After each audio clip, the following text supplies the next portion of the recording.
Hey guys, I'm ImDefild and this is going to be my Thaemine Gate 1, 2, and 3 quick guide. This is going to go over the basics and the mechanics you need to know inside of the game to clear yourself Gate 1, 2, and 3 Thaemine. Of course, if you need a more in-depth guide, there's plenty of them out there, but if you want a quick guide, then this probably is the one for you. Let's get started with Gate 1. Welcome to Thaemine Gate 1. Battle items will be Potion, Destruction Bomb, either a Stimulant or Atropine, and then a Dark Grenade. Things to keep in mind, look at which party you're in. If you are party 1, you are going to be at a ×3 position, and otherwise you're going to be at a ×3+1. So I'm going to be number 1, so I will be at 5 o'clock for the mechanic. Mechanic of this boss, every 3 attacks she does, she will go ahead and do a counter, so be ready for that. And these are the attacks I'm talking about. So it's going to be 1 attack, 2 attack, and then 3 attack, and then it's going to be a counter.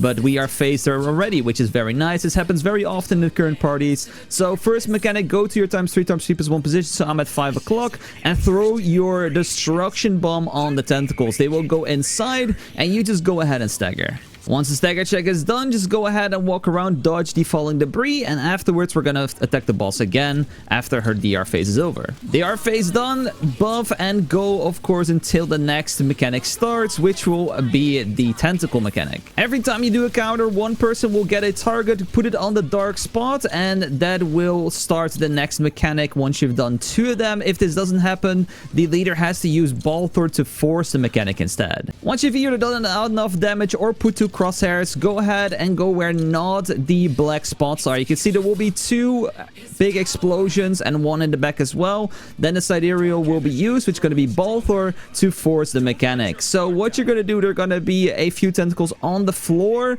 and we're going to have to throw a Destruction Bomb on it and stand next to it. You can see this one right here. Dodge the blue, go on the orb, throw your Destruction Bomb, and if the other partner does that with you, you'll both be sucked up in the boss and you are good to go for the mechanic. Once everyone's done it correctly, she's gonna do a big explosion, and then we are continuing the fight. During the fight, sometimes there's gonna be these orbs that are gonna be spawning. These are gonna give you the organisms. You want at least 1 of these to do the final mech on the boss. You can see there's one right here. Just walk over it and you will collect it. Super easy. This is her grab pattern. You just gotta go behind her at all times. Do not go in front of her. She will use tentacles to grab you, and your goal is just to go ahead and not be grabbed. If she doesn't grab someone for 2 turns in a row, she will do a counter mech, and that counter mech allows you to stop her doing it. If she grabs everyone, then you are wiping and just restart. There we go. She doesn't grab someone in 2 turns, and we just go ahead and counter her, and she is done. Last mechanic starts now. We're going again to our same position. Do not throw the bomb right away. It's again with the tentacles. Look where the red raspberry is, and that's where we're not allowed to throw. So we're not allowed to hit this and not allowed to hit that. So we're going to hit our bomb a little bit more towards the north so it doesn't hit the berry right there. If you hit the berry, you're going to probably mainly die. Like you see right there, that's what happens once, and if it happens twice, then it's a raid wipe. We will not be able to stagger for a little bit now as well, which can make the mech a bit more tricky. So now we're in the final mechanic, and at around 32-35 bars, she will take out her claws, and once that happens, you have to use Sidereal Balthor. We did a little bit of a different method, which allows us to skip a lot faster, but otherwise at that point you saw the claws coming out. That's where you use Balthor instead, and just DP down the boss, and you will end the gate. That was Gate 1, on to Gate 2. Gate 2 battle items are going to be Sacred Charm, or if you want to be fast, Marching Flag, together with a Stimulant / Atropine and a Dark Grenade. So this time the party numbers are a little bit different. We are going to have to do a counter, and it's based on the number you are in the list is which counter you have to do. So for party 1, it's going to be counter 1, 2, 3, 4, 5, 6, 7, and 8. And the 8th one will have to counter the boss of party 2. Go into the fight. Make sure that you're just going to go ahead and do as much DPS as possible. The boss is going to go to the middle of the stage once and break one of the 2 platforms. At 135 bars, he's going to start the counter mechanic. Here he goes. He goes into the middle. He's going to get rid of 1/2 of the map. Be careful, you're going to be thrown off. If he grabs someone, make sure to counter, because it always happens afterwards. This as well is a very deadly mechanic. If someone gets grabbed, make sure to ping danger, because otherwise there will be a very big yellow circle which can knock you off the map. 135 bar happens. We're now going to get a cutscene, and it's time to go ahead and do a counter. Cutscene happens. We stack up near the front. Do not get hit by the red, and then spacebar once we see the thing change right there. Now we're going to count. Our counter is number 5. 1, 2, 3, 4, 5. I'm gonna go bottom right. You always go in a line like this, like a U shape. The last person, number 8, is waiting for the counter. Careful, it can be fake. Do not hit the orange one, hit the blue one, and there we go, mechanic done. We now just have to be safe. Of course, you can go ahead and DPS there if you want to. There will be a big red circle. Then there will be a lightning coming from the bottom. You normally stack up on the left side here. It was dropped there. Then there will be yellows. Make sure that you be careful and knock a hit by those, and you can just DPS the boss. Make sure to counter the boss here as well. If we don't hit the counter, then we would have failed. So if I didn't counter right there, we would have messed up the mech. We have to break this wall. There will be a few counters which can be fake and cannot be fake. I'm using a swiftness rope right here. So we're going to continue on. There will be a dragon coming left or right. He will be coming here. Then this one can be a fake counter, so do not hit it right away. We hit that counter right there. Then there will be lightnings here. If they hit you, you get stunned. But if you have Guardian Tune, you can see you can immune yourself. You can use Sacred Charm to free yourself as well. We continue on. There will be a counter here at the top or the bottom. Right there. Then there will be another counter, which will either be a top counter right here, or there will be a bottom counter. This is a suck. If you get sucked, then you have to free them with a stagger check. And then the last one will be either a bottom counter right here or a fake one right there. So do not hit it instantly because it can be fake. And then we move on. Kill the mobs over here. There will be big mobs spawning on the left. If you're a support, your job is to tank these. Use your ult, use your Guardian Tune or whatever you have.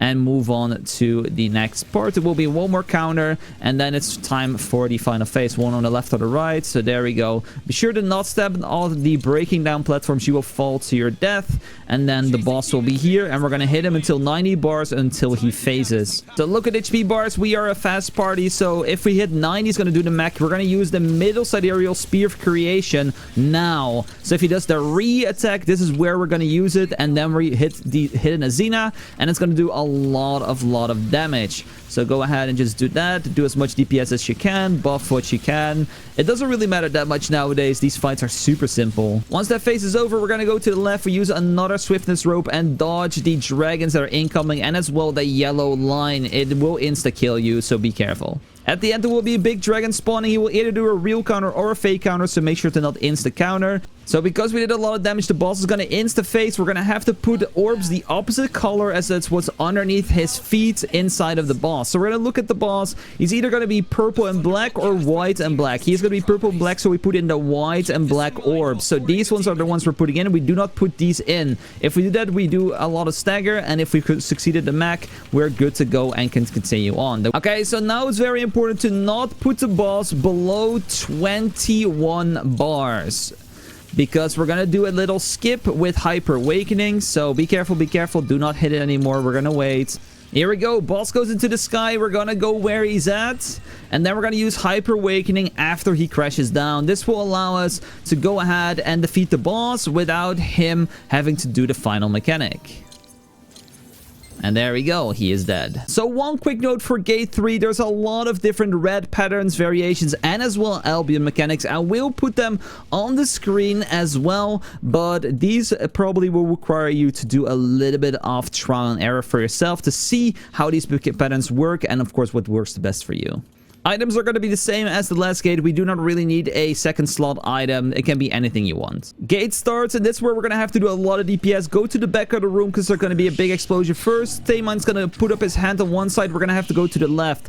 I'm going to start off with putting a Dark Nade on the boss and be ready. Be on the left side. Start buffing and go to the sword and start DPSing it. There will be a red circle on the boss as well, which will knock you back, so be careful of that. Use your immunities and stagger the sword as much as possible while doing as much DPS. Periodically, Thaemine will summon a sword on someone's head. Make sure to put it outside. I will show it as well once that happens inside of the fight. First mechanic that happens, we're going to have to spacebar over Thaemine. He teleports away. There will be a wave of black smoke. Dash over that. And then we will get Albion patterns. So Albion has a few patterns. They will be on the screen after the mechanic as well. And that will show you, of course, how to do them every single time. There is going to be 4 different variations of Albion mechanics you can do. And this is the summon of the sword. So you can see someone gets a sword above their head right now. This should be placed outside. I'm going to walk with the Slayer right here. You can see he's going to place his sword outside. And that is how you should do it. Do not stack them together with the other person that got a sword as well. Next mechanic, Thaemine summons a DR and is going to summon his sword in the center of the map. Make sure if you're support, use your support ult and give everything. As well, Sidereal normally uses the Elzuin's Grace Sidereal, and in there we are allowed to go ahead and take down the sword while hardly taking any damage. Of course, if you're missing any of these two ingredients, you try to dodge the blue and red cones because they will do a ton of damage. And if you did it correctly, your sword is down and you can go ahead and defeat Thaemine again afterwards.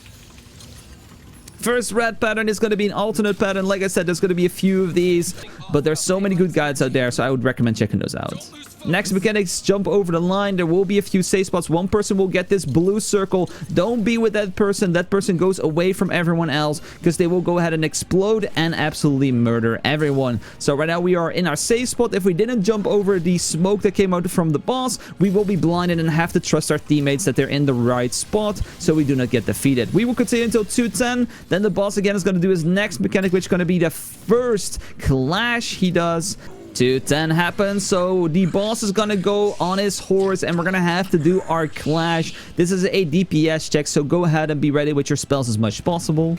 So the horse summons, and make sure to be near its back at all times, because this big slash right here does a lot of damage. There's going to be a clash right there, so someone can grab that, and if you grab the clash, then we're good to go. So now we're going to focus on doing as much DPS. You can see there's a 10 billion HP bar in hard mode. We're going to have to take that down, which shouldn't be too bad for this party because we have a lot of damage. If you're not good enough in one clash, you can do a few more in this phase, but if you're fast like normally, then you should defeat it around here. Okay, one of the more hard mechanics right now inside of Thaemine. Now we can follow the map, so you have to learn the patterns normally. This again is another red pattern, which is front and out.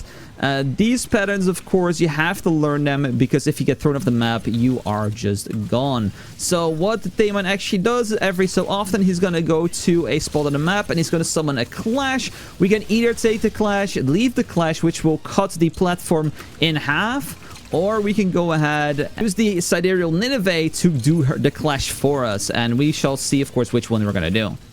So here we go. This is going to be his first clash. So let's see what's going to happen. Are we going to break it? Or are we going to take it?